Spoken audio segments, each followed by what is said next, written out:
Here we are, early morning, smash and grab, Suffolk Cod hunt. Let's go! It's another cold one in the minus numbers. Got about an hour and a half before sunrise and about an hour and a half before low. So we're going to put in the best part of an hour's fishing now and go from there.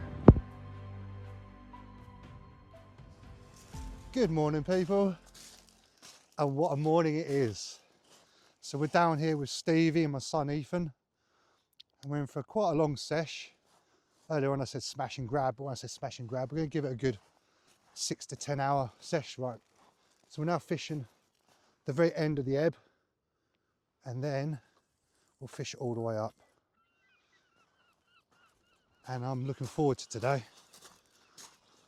I'm expecting big things. So we're now coming to the end of the ebb, and then next hour, obviously, then we'll be looking into the flood. And well, it's been quiet. I've had a whiting, to be expected, but we'll keep going, keep baiting up, keep slinging them out. And we've got every opportunity, if there was one, to catch cod here. So what we're using is just a straight free running lead, probably about 2 foot of snood and a size 3/0 J hook. And then we're just fishing with rag and lug, mostly lug though, but we do have some rag. So we'll keep plodding on. It's still cold, but that's again to be expected. But you know, we've got great vistas right now. I mean, that's stunning up there. That's only going to get better over the next hour, and the temperature should get a bit warmer. And then we keep going.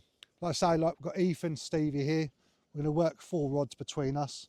And as we always do, we work as a team. So we work out what's working if we catch, and then we'll change over. But right now, real basic tactics. Keep it very simple. Keep casting. And with any luck, in the next few hours, we'll get into our loosest species, which is the cod. But not just any cod, a Suffolk cod. At first, a little bit of action for the start of the day. A few nods on the rod tip, and let's see what we've got. If anything, I don't know. Or is it, dare I say it, whiting? Nah, there's nothing there, Eve. No, I reckon that might have been weed just going through. Hold on a minute, actually. Oh, no. I don't know. What we got? Yeah!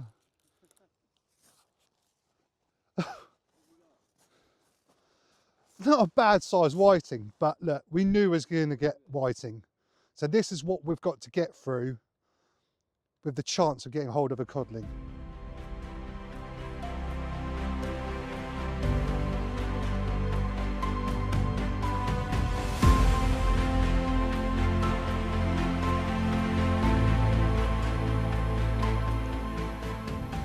Just as the sun come up, and Ethan's rod, ding da ding da ding da ding.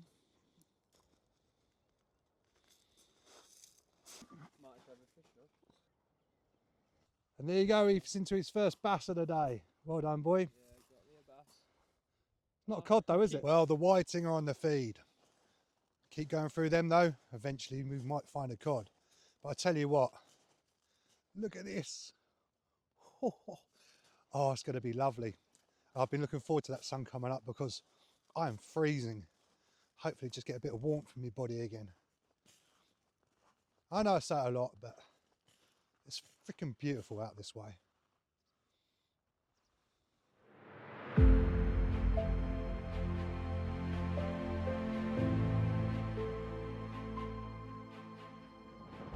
As you can see, the absolute difference is when the tide runs from the ebb to the flood. Right now we're just sitting in the flat and it's just starting to run, but it's like a mill pond out there right now. So the tide has turned. We're now on the flood and it is cold.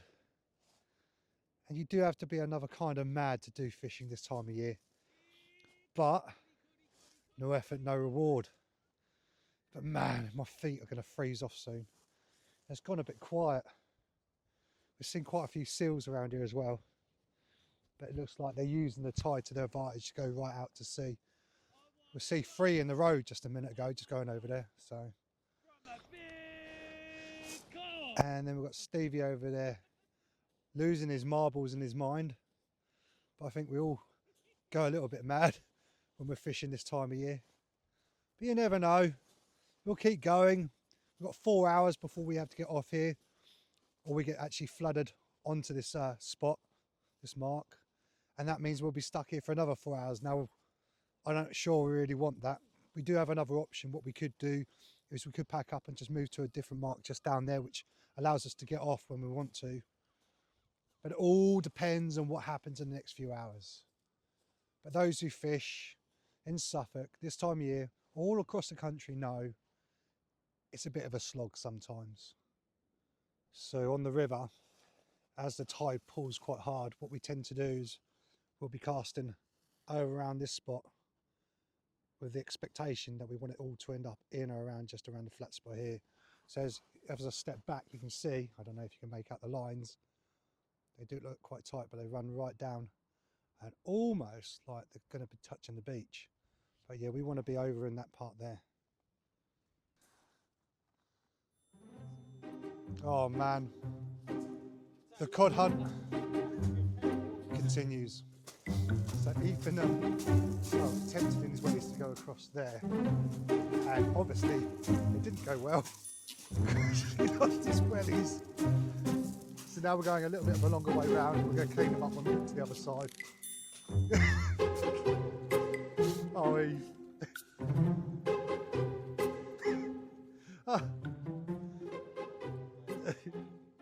Hi guys, it's future me. I just wanted to quickly touch base on something that's very important and very serious. Even though it's the most beautiful place, the salt marshes, if you're not prepared or got the experience, it could cost you potentially your life. We're lucky to have members of our team who have got years of experience on these marshes and know the routes in and know the routes out. They know the tide times, they know what's going to flood in and what's not going to flood out. So although we was joking about my son Ethan getting stuck in the mud, it could very easily have gone wrong. He could have been stuck there. If he was on his own and he had no way of calling for help, that could have been a whole different story. So what I'd say to yourself is, if you are going to go onto the salt plains or the salt marshes, be aware of all of what's going on around you, because I tell you what, that floods in very, very quick, and before you know it, you could be stranded. And if it's like what we were fishing, like minus numbers, you could quite easily get cold, wet, and it's, as I say, it's a beautiful place, but it's very, very dangerous. So make sure if you go onto these places, you've got somebody with experience. Download the app, What 3 Words. Make sure people know where you are. Tell them how long you're going to be there, because I don't want you or anybody else to to get hurt or lose your life just because of fishing. So yeah, take care, prepare yourself, take extra clothes, make sure people know where you are, and hopefully you'll catch some fish. But yeah, just wanted to touch base with you on that. See you soon. What did you do? So the sun came out. We had t-shirts on. It was warm.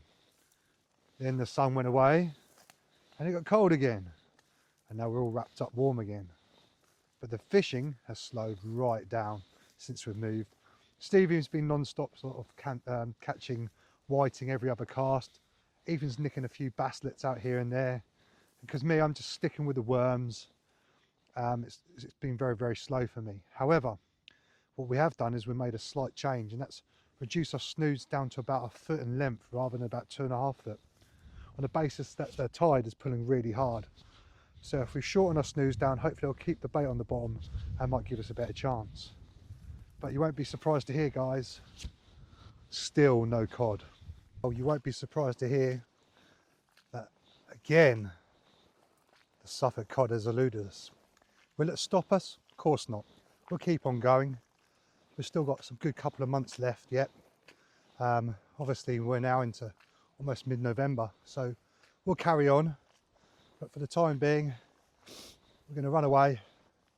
I get a nice hot shower and I might go to the pub because I think a pint of London Pride's calling. So till next time, guys, take it easy. We'll see you soon. Oh dear. Steve, you got a boot full. Sacrifice myself for everyone else.